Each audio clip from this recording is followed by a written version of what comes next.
Furality. My name is Astral Melodia. Thank you for attending my panel here. This is cinematic techniques to improve your video content. Just a quick note, we're going to go pretty fast here today. There's a lot of information that I gotta cover, so just understand that as we go through this panel, everything that you're going to be hearing today is all cumulative.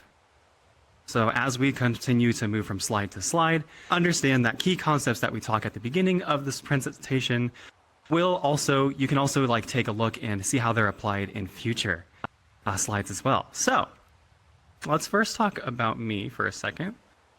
My name, so I have a lot of experience in the past as a digital artist. I've been primarily for the past 12 years. I was self-taught, and that's where a lot of my keen eye and knowledge from cinematography came from. So a lot of the drawing aspects really helped shape my knowledge currently. And during those 12 years, I also spent a lot of time working on several animatics of animated music videos in the past. In addition to that, as a career, I am a professional musician, and I have 2 collegiate degrees in music performance as a French horn player. So shout out to all the musicians out there. But I think most people would really know me right now as a hobbyist content creator that specializes within cinematography. I focus primarily on music videos, but I also love doing cinematic stuff within movies and storylines and stuff like that too. I really started out VR chat content specifically back in September of 2021. And yeah, let's get going here, shall we? So we're going to go a little kind of lightning round here. So I hope you brought a notepad and everything like that. Also, we do have a Q&A at the end of this panel. And if you have any questions regarding cinematography in general that you would like me to answer, please leave some comments and we will try to get to those at the end of the panel. So perfect, let's get started here. So the first thing that I really want to establish within is the rule of thirds and your grid. So all of you, if you were to pull out your regular VR chat camera, if you go all the way to the end, you'll actually see a new setting that was added called a grid. This shows you all the specific lines of the rules of thirds. And typically what we would like to do within this is focus and have more or less characters placed primarily on those intersecting points where those lines meet. In addition to that, another cool aspect about the rule of thirds is weight within your shots and shot balance. And a good example of this right here is showing off that everything on this side is symmetrical from the left and right side. So we would essentially call this shot right here a balanced shot.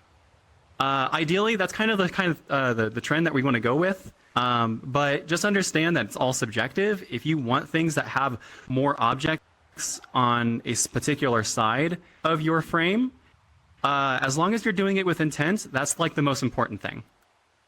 So as we move on, here are some good examples that I personally took of some shot balance.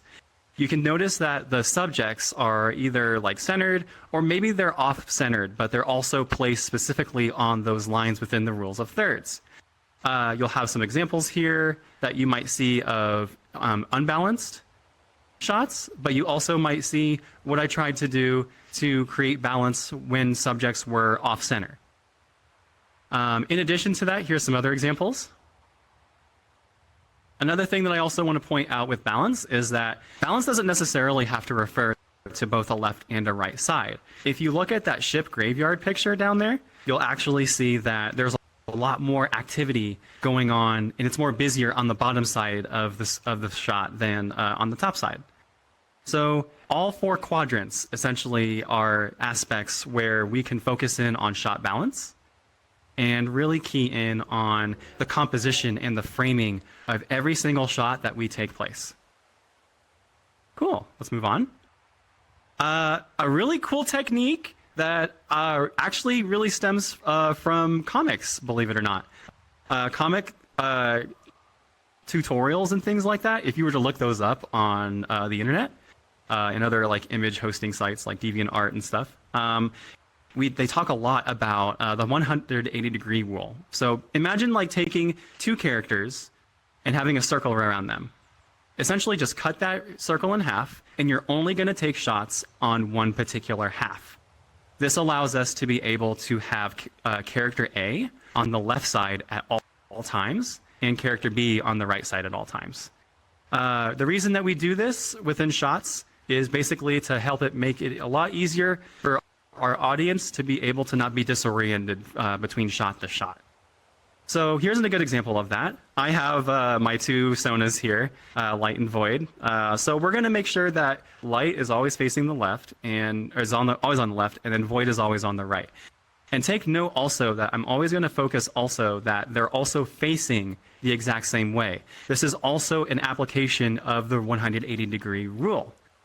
So if I wanted to do this shot and have multiple angles, I would do the 180-degree rule, and maybe I would just stick to this side, and Light is always going to be looking to the right side of the frame. Okay?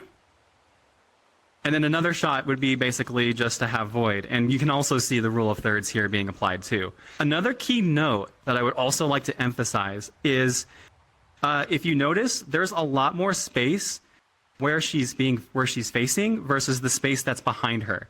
This is a technique that we also use called leading room.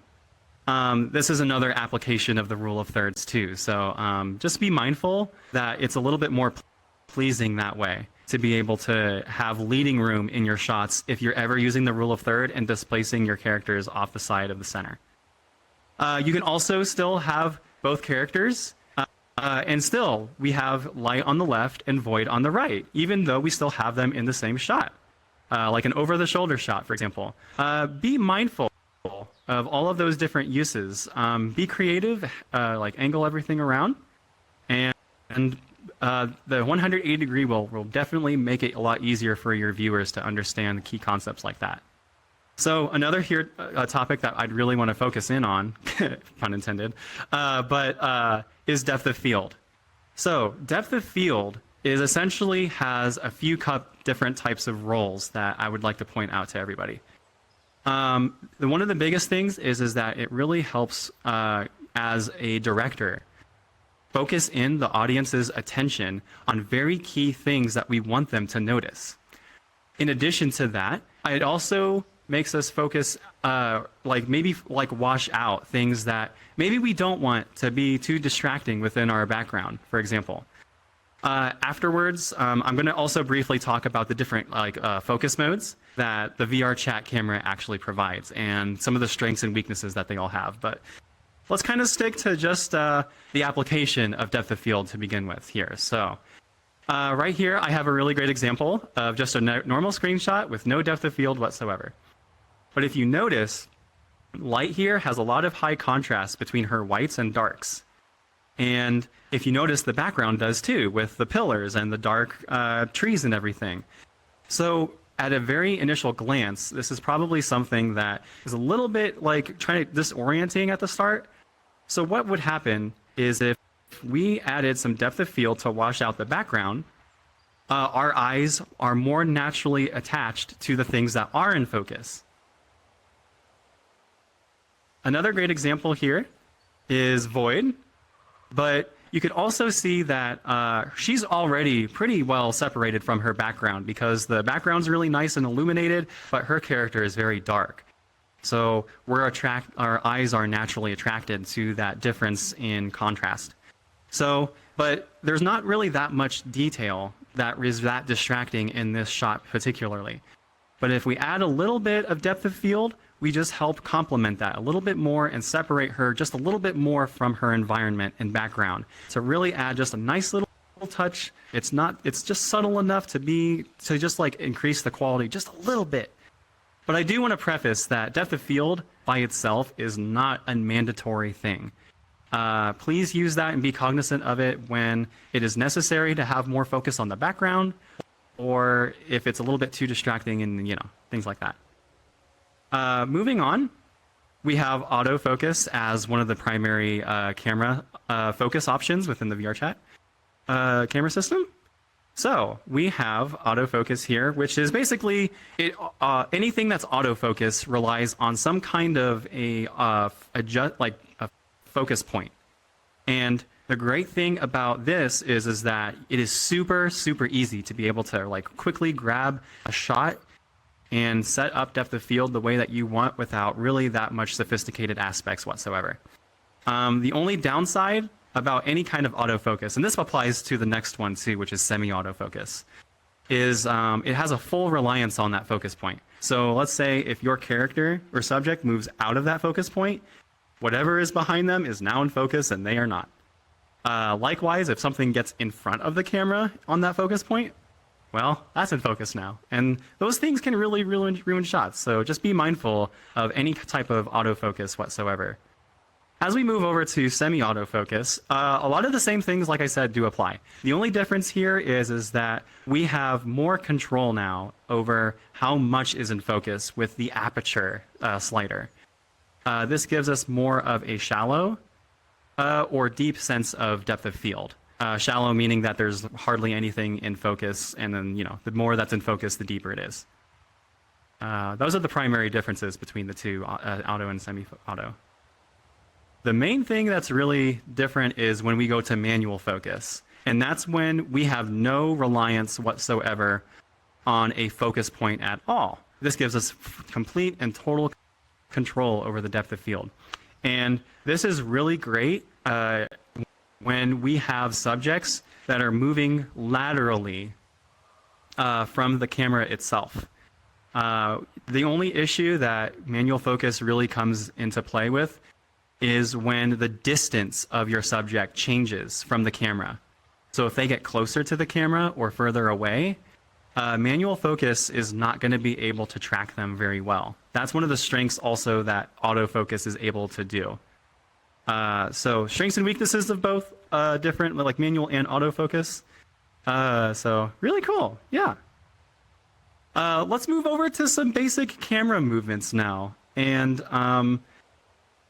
just understand that not everything really needs a camera movement, but we're going to talk a little bit about the application of all of these. So let's start with one of the most universal camera movement right now, which is static. This is essentially you can just grab your camera, plop it, and anchor it down, and it's good to go. Let's play that video here real quick and just take a look at examples of some static shots. So as it's playing, you can see that the camera is completely still. And the nice thing about static shots is that you can use these kind of shots specifically for both slow-paced transitions from shot to shot and fast-paced transitions. The fact that it's because it's static, it really helps really lock in and makes it less jarring for the audience when we go from a quick transition. The next thing that we have are zooming in and zooming out. So essentially the same thing applies. It's very similar to a static movement, but we're actually just changing the field of view essentially. Let's take a look at what that looks like. Okay, there we go. So you can see in this first shot here, it's actually zooming out ever so slightly, but the camera is actually still static. And then in this one, it's zooming in. The biggest thing that I want to note about the use of zooming in and zooming out is that when you zoom in, you're essentially just trying to subconsciously tell your audience that hey, this is really important and I want you to really focus in and lock in on this. When we talk about zooming out, you're actually metaphorically pulling away your audience from what's happening. Okay? I want to talk a little bit more about zoom comparisons here. The biggest thing is that I also want you to understand that zooming in general, or any kind of zoom, really helps also change the scale of your background. So in this first example here on the left, we have the camera it's really up close and personal to the subject, but the field of view is pretty far and it's zoomed out a lot. But if we actually were to pull away physically from our subject, but zoom in quite a lot, the background really does become far more zoomed in, and it scales up more. You take a look at the reference there is the lighthouse there in the background there. So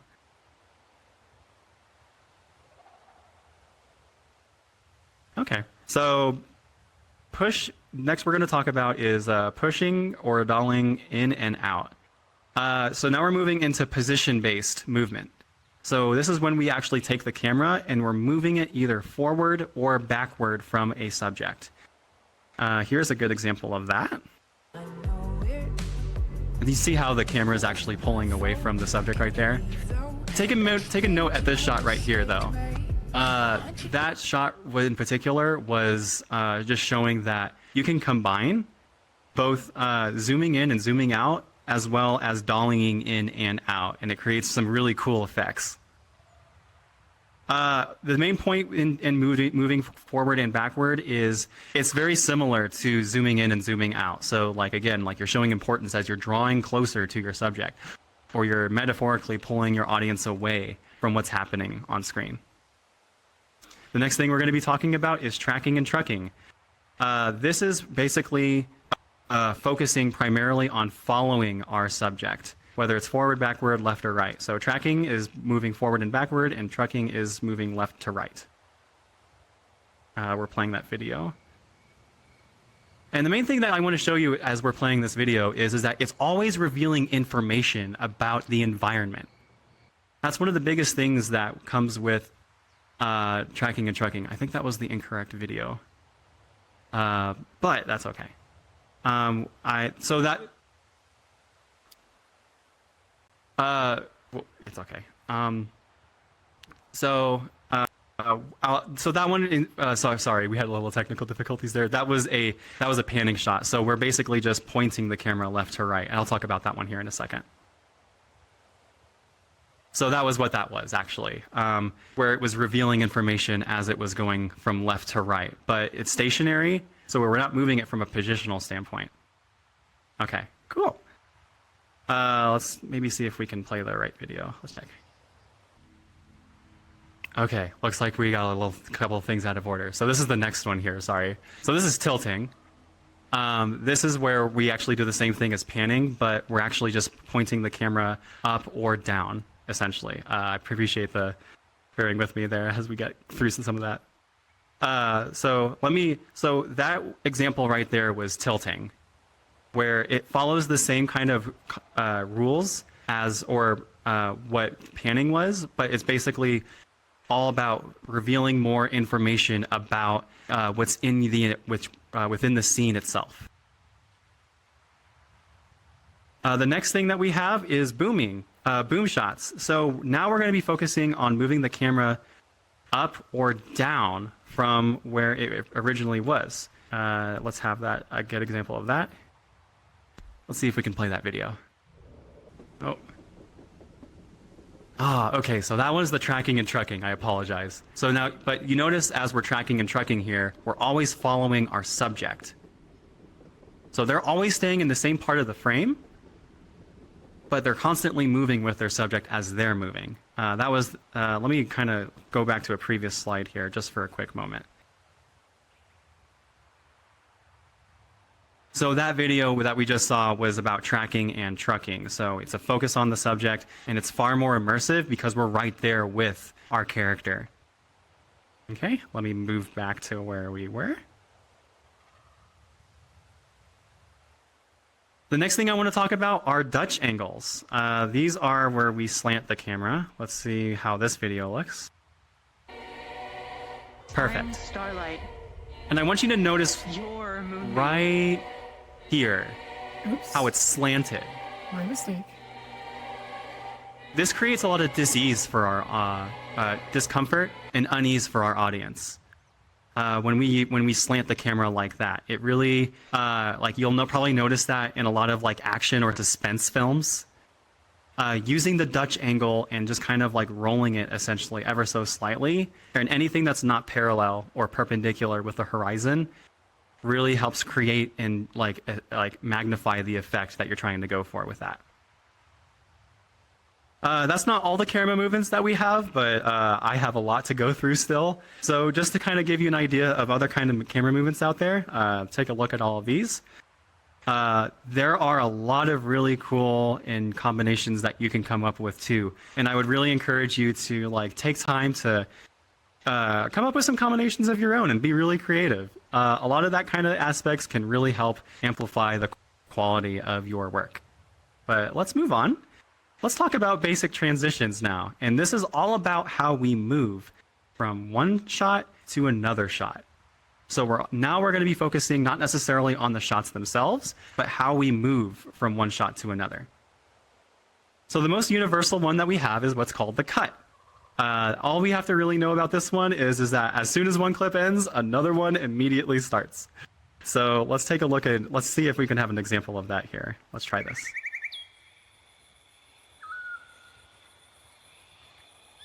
And as you notice, like all it's doing is just cutting back and forth between the characters.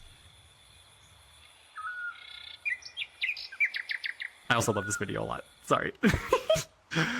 Okay. But yeah, so anytime that I talk about cuts now, moving forward, I want you to think about just like an immediate and sudden transition over to the next clip. Super immediate. And another thing about cuts in general is that we can use these transitions as a means of whether it's a slow-paced transition or a fast-paced transition. Cuts do a really great job as being like the go-to for all of that. The next thing that we have here is what's called a match cut. A match cut is essentially trying to duplicate the composition of two adjacent shots and basically trying to give them cohesion. So here's an example of that.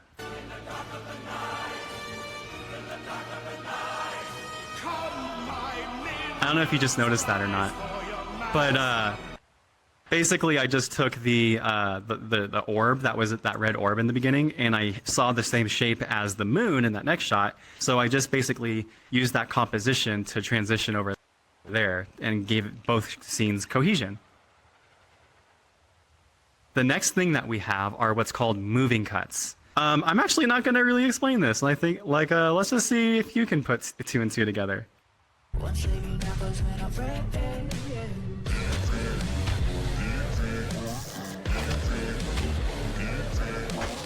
So every time that the characters are moving, I cut. So any kind of significant movement, whether they're or pose, like maybe they're turning or like they're reaching down or like coming right back up, as soon as they're starting that movement, I cut. And that's what, in a nutshell, that's what moving cuts are. The next thing that we have here are what's called jump cuts. Very similar to match cuts, but think about just having a shot, and it's more like a time lapse of the same scene. So let's take a look at that. It's the peasant who I saw leaving the city who disappeared into the crowd with Cusco in the back of his cart. He must have taken him back to his village, so if we find So it's a great example of showing like a passing of time within the same scene. It's all coming together. So jump cuts are a really great technique. You can use them for comical purposes. You can use them for time lapse. Possibilities are endless there. Oh, these are one of my coolest cuts ever. So these are what's called L cuts and J cuts. And these are the only cuts that focus only on audio. And I want you to try to visualize in a video editor software where you have the clip and the audio, right? And then you have the clip and audio of the next one. So L cuts is basically where the audio continues playing into the next clip. J cuts are the opposite. It's where the audio of the next scene is playing before we see that clip, and it's playing into the previous clip. The primary uses of these are basically dialogue and narration for L cuts. And then J cuts is basically preparing the transition and anticipation for your audience. So I have a video here. Here's a good example of L cuts with use of dialogue. Back into the shadows you came from, and end the Zora awakening once and for all. Now.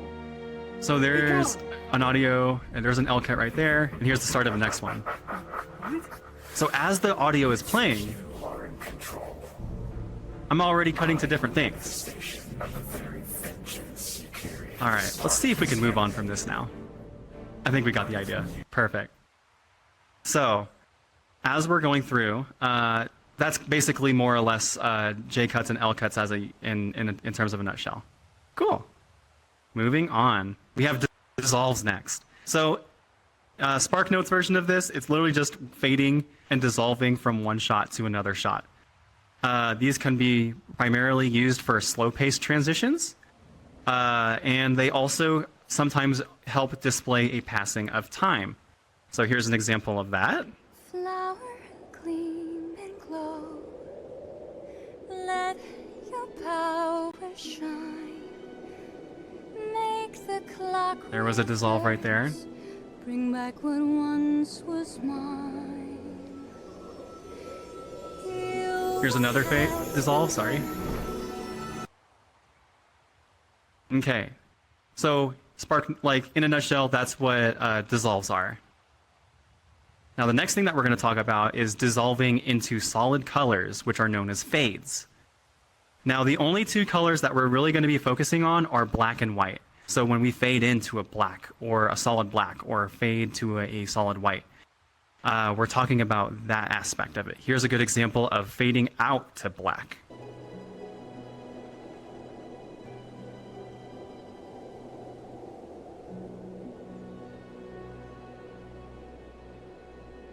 And fading out to black shows a lot of finality in your entire video.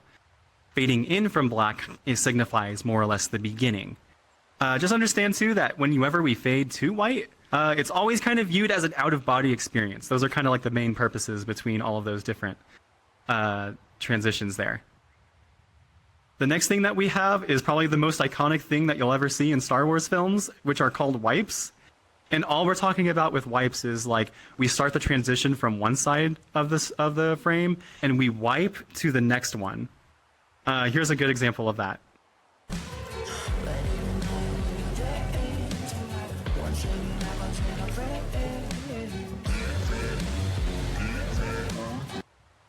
Another thing that I also want to mention about those wipes right there is that they also work really well at showing I lost my word. Sorry. Wow. Basically, an overstretch of time. We're showing more length of time right there being passed. Yeah, that's not all of the transitions out there either, and there's more being made like that I don't even know about. Here's a few of them.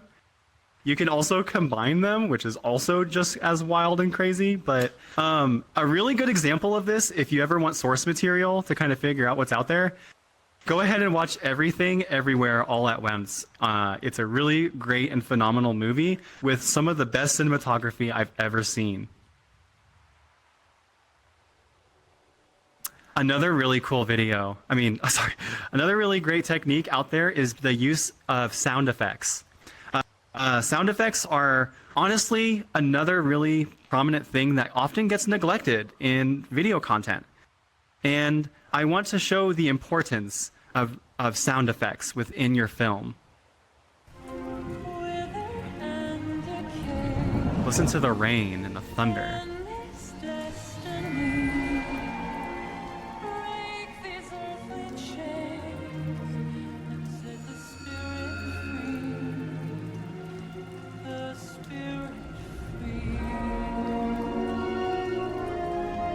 What would have happened if I played this clip without any sound effects? I really don't think that the effect would have nearly been the same. The impression that would have left the audience, I don't think would have been as awe-inspiring as it was with sound effects. You can actually go out, there's a lot of free resources out there for audio samples. There's also some really cool paid ones. I personally use Epidemic Sound myself. It's a paid service, but it has one of the best audio sampling libraries that I've ever seen. So, another aspect too is storyboarding. This is honestly probably one of the most important things in this entire panel. So if you're not storyboarding, I don't know what to tell you, but this is a really, really great technique to use for increasing quality by a large margin. I will tell you, storyboarding does not work really well for you if you are not being extremely hypercritical of every single shot that you have. At the bottom of the screen there, that you'll actually see some stills. that I took screenshots of to kind of like gather my initial ideas for a music video that I recently finished. This helps me understand composition and how all the different shots have cohesion with each other. And this is the phase in my workflow that I focus primarily on cohesion between shots, maybe from the beginning to the end, and then I also focus on flow as well. This is also where I focus in on transitions and things like that too. I would honestly recommend that if you were to start storyboarding, the most efficient way that I know possible right now is to just go into VRChat and take some screenshots. So go ahead and use your VRChat camera and kind of get the framing that you want. Really quick and easy technique to be able to use to be able to get your ideas across. One of the last things we're going to talk about here is any kind of like really cool notes that I've kind of found throughout the time of making content. Also, we have some really cool tools that are also available to us if you're ever interested. Key thing though, like if you're ever going to do like any synchronization with your body and your mouth, just know that there are some latency things going on because your audio has to be processed into Visemes. And there's a little bit of a 250-millisecond latency there. So if you're going to do any kind of synchronization there, you might have to delay your body movements ever so slightly in order for it to synchronize with your mouth. Another thing that I've also found out is that eyes typically move towards like any kind of audio sources. So if they're kind of drifting, just kind of be like, "Hey, Dingus, over here," and then they'll like look actually. So that's kind of great. OVR is also found on Steam. These are awesome assets to be able to download through Steam VR. Smooth tracking really helps with stabilizing your controllers and your trackers. And you can use this in two ways. You can use it to help add additional stabilization for any kind of hand-mounted movement that you might have. In addition to that, it also helps out with taking a lot of jitter out of like some really like quick and sudden, like if you like were to stomp your foot on the ground, or like maybe your trackers lose tracking for like a brief second. Smooth tracking helps like basically like smoothen that out. OVR advanced settings, I use it for two primary reasons. I can use it for adding zero gravity and like basically just kind of like floating away a little bit.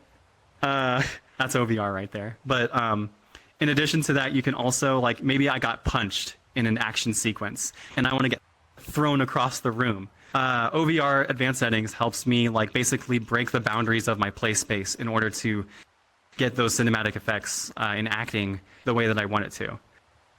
Horizon adjust, you probably already know that already, but I'm going to have a visual representation after this slide.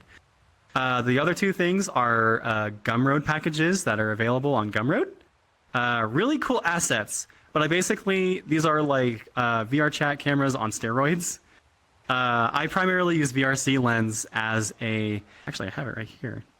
It's a modified version though, but I have a camera here and I basically use it for drone shots.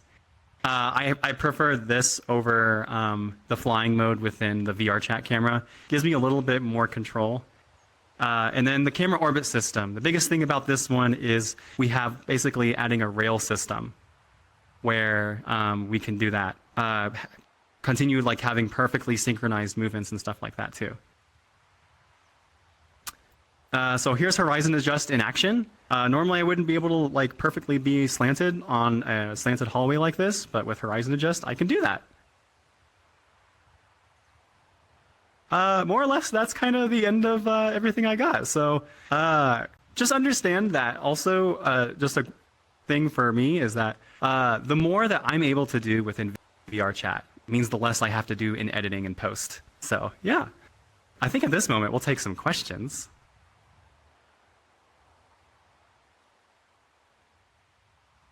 Give me 1 second while we get some. Hello.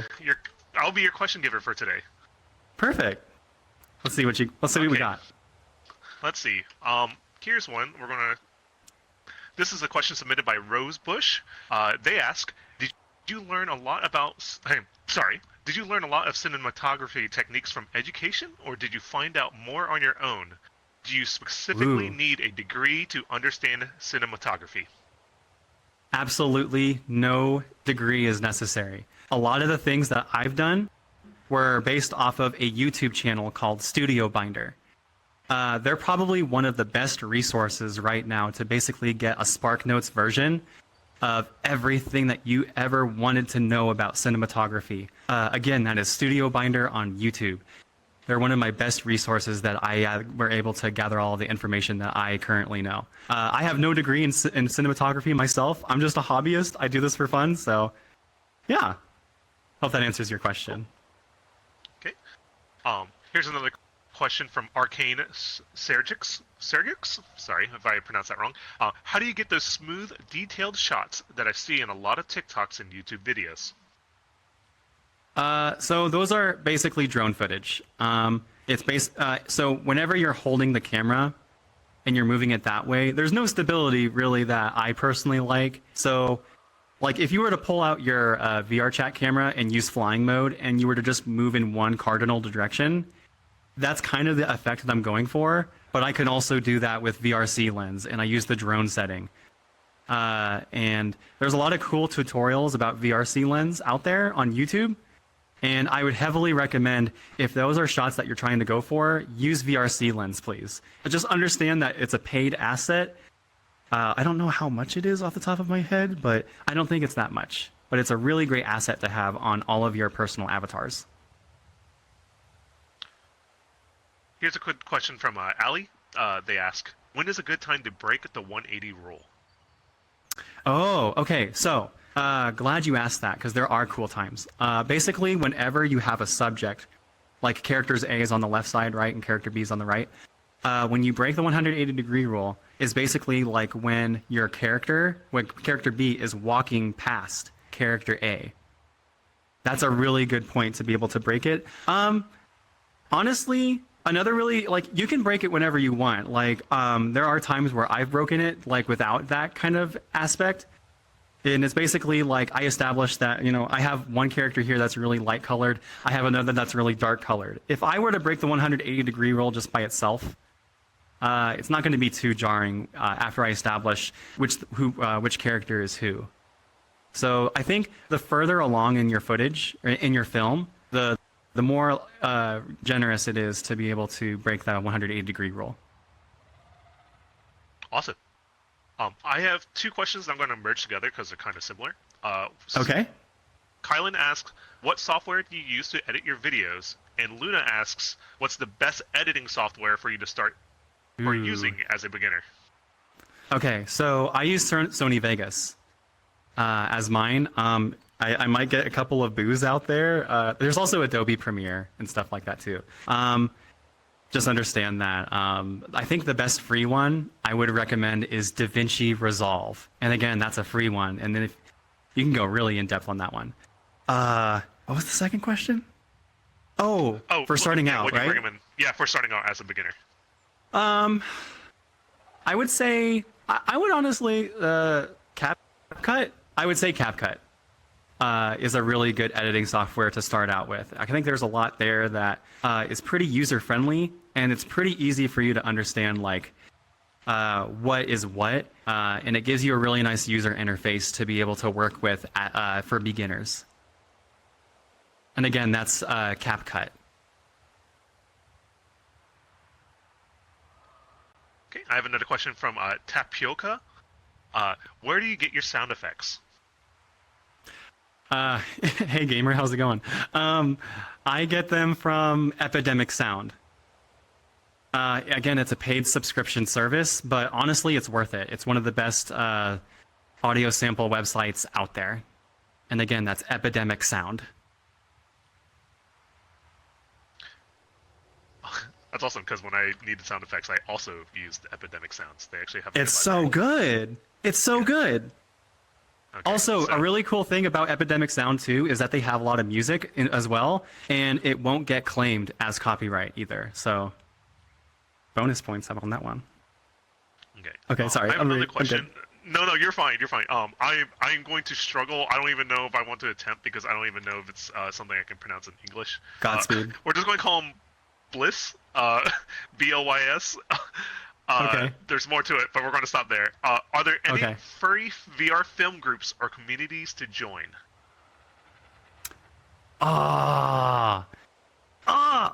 Dang it.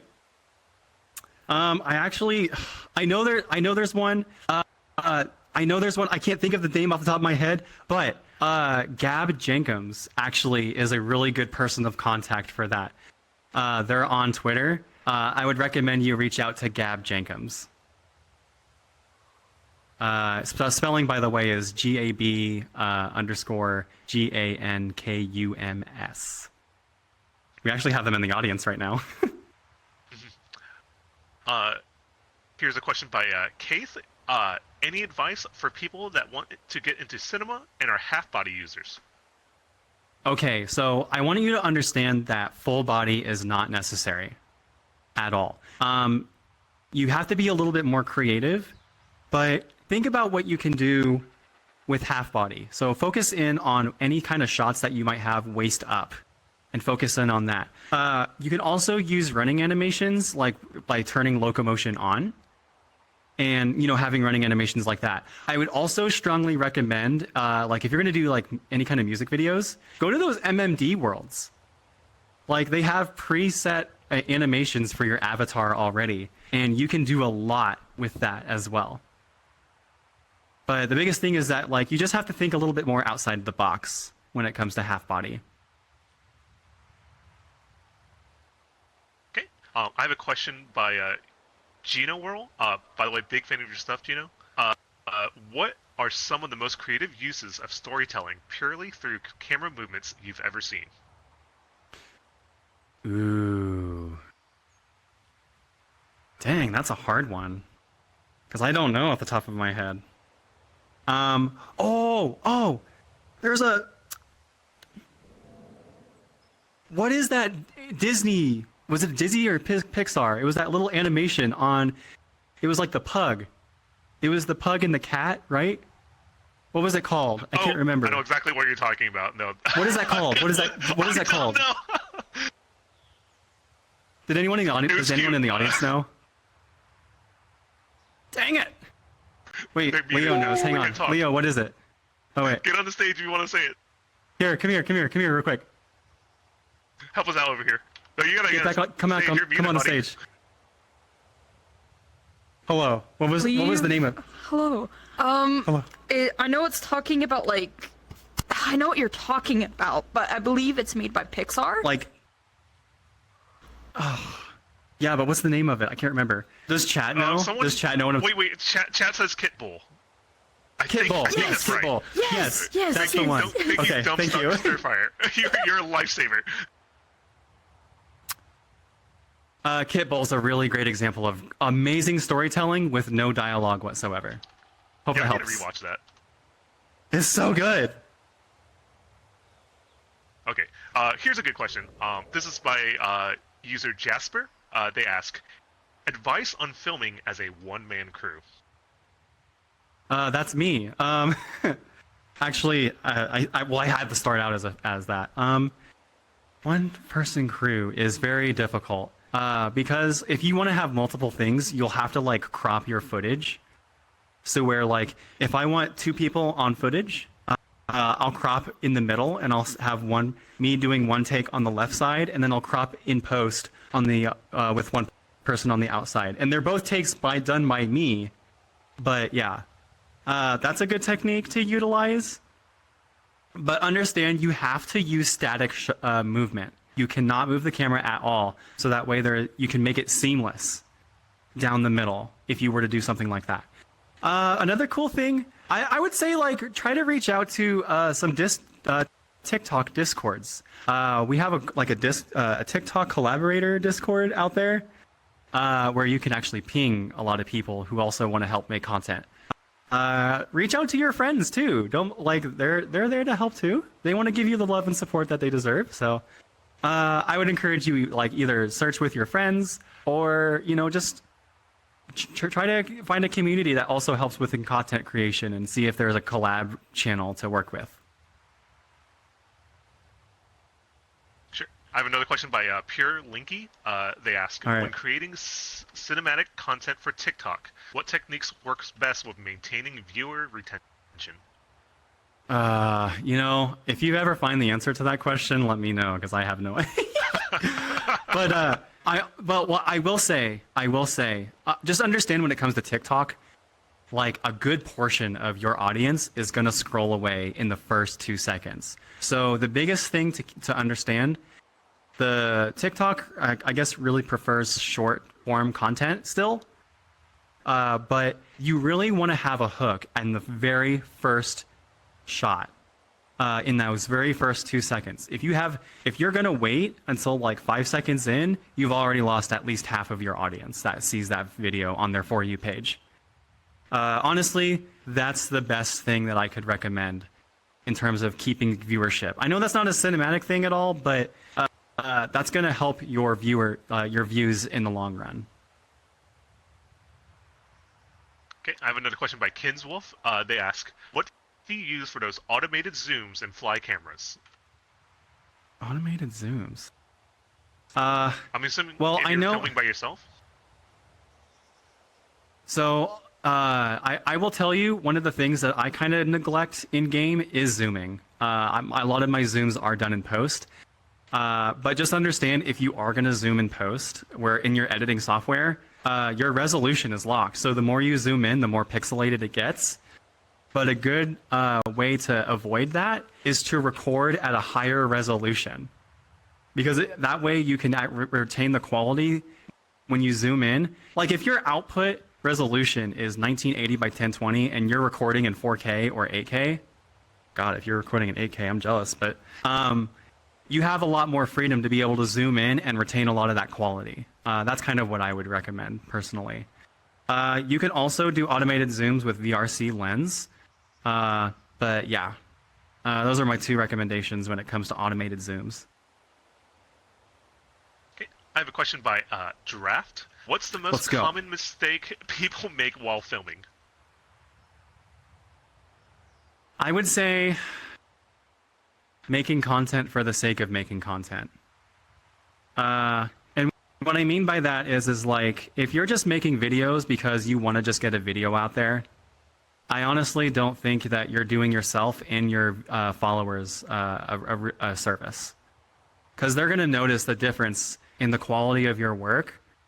If you just kind of, I'm trying to avoid swearing, but like basically just like only putting half effort into it. They'll notice that, and your views will reflect that too. So the more you enjoy your content and the more you enjoy making it, your audience is going to know. And that's what's really going to help improve viewership as well, because they're going to see the love that you put into your content. Okay, this one might go along with another question I asked earlier, but all right. This is from question asker Hell-like Long. How do you tackle camera movement while you're also the subject, like via creating content? Oh. Yeah, that's a tricky one. Trial by fire, more or less, and trial and error. I would recommend, personally, like figuring out like what kind of movements that you want to do. This is really just like, again, trial and error stuff. So if you're going to be the actor, understand that like you are still rather limited with moving the camera, and you might, based off of your movements and stuff like that, if you're moving and really active, it can be really challenging. But I will say practice does make perfect if it's really the shot that you're trying to go for. But yeah, that's kind of what I would recommend, or at least try to simplify your camera movements. If you're the more that you're acting, the less you should be moving the camera and doing complex things. Okay. I think we're going to be wrapping up there. I appreciate all those amazing questions. I'm also on Twitter and everything like that, Twitter and TikTok. I also have a Discord server as well, if you ever want to reach out to me personally. Thank you all so much for attending, and I hope you have a really great rest of your Furality. Take care, everyone.